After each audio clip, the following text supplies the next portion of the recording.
Hello people, this is Daniel Beaumay, formerly known as the Abbey Rabbi. Welcome to my world.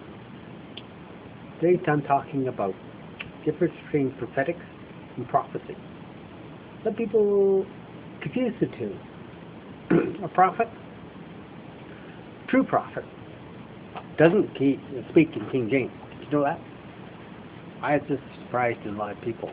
Thus saith the Lord, O ye, woe, woe, verily, verily. God talks to people in their own language, with their own vernacular, with their own, like he would talk modern day. And if he was talking to the other crowd, he would probably speak in languages that they understood. Even hip-hop or rap to get his message through. Shocking. But we seem to think this idea of King JZ is a proper prophecy. You know what?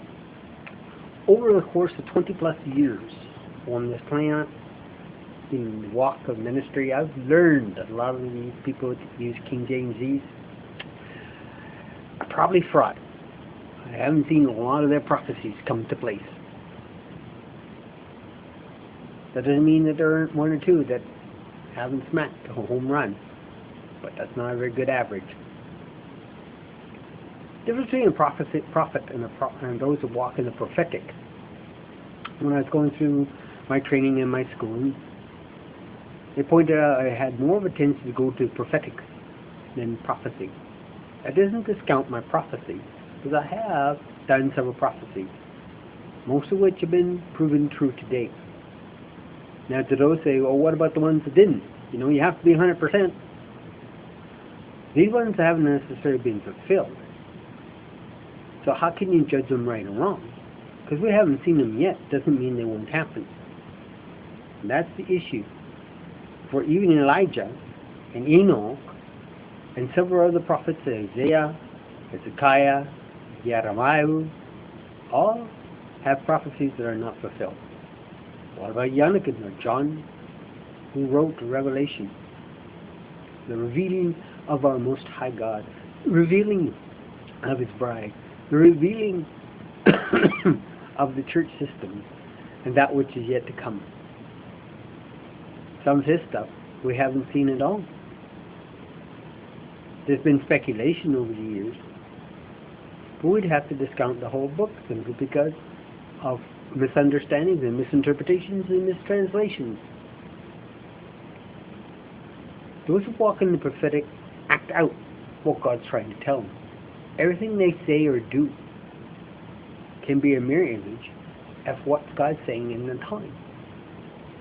I walked for almost 18 years in my ministry before I understood the difference between being a prophet and those that walk in the prophetic.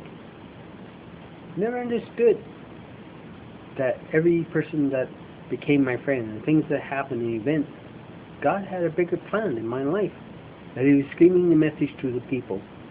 Once I caught on and I started revealing what God had said, from generation to generation, a lot of people couldn't accept it. Even today, when things are happening around me, things which people think are happening doesn't necessarily mean it will happen. They are a mirror image of something else far deeper, far more spiritual. Something to think about. Are you walking in prophetic?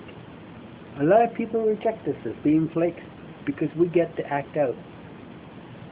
To me, it was much more fun than speaking out. But I like to act. I like to portray things. I like being the gag man in God's show. But unfortunately, sometimes the price I pay. I've lost a lot of friends. People misunderstood. Ran off what they thought they saw or heard. Never once checked to confirm, and if they did, they didn't believe it. Sometimes in the outer surface, things aren't what they seem with me. And just because I'm walking in a particular way or talking in a particular way does not necessarily mean that Hashem isn't watching over top of me. Take a closer look. Listen very carefully to what is said. Weigh it out in the balances. and see if you can see what God is saying to the world. Until next time, welcome to my world. Jim, there's a proper way to it. In your world, it's a whole different way. Blessings, shalom.